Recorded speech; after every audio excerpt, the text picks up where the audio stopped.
Alright, this is a way to bench test the vehicle speed sensor on an '03 Hyundai Accent.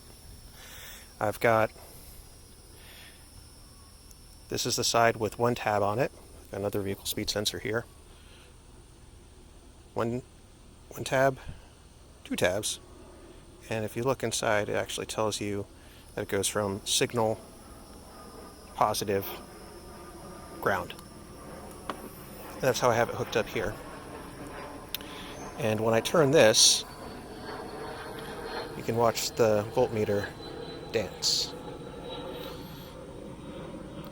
Doesn't mean that it's 100% working the way it needs to, but considering that the transmission spins it around, several times a second, I'm going to try and simulate that with the drill to confirm and make it dance a little better.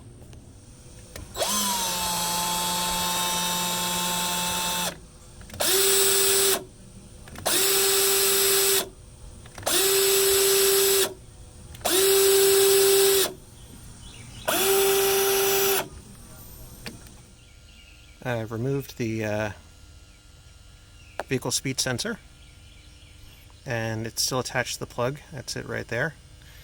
And that silver thing is where it goes in.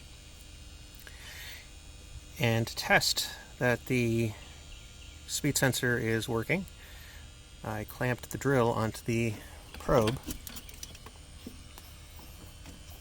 that would normally go into the hole. So I tightened the chuck so it grabbed onto this and spun it. And then I ran a video on my phone of the odometer, and it showed that it was turned.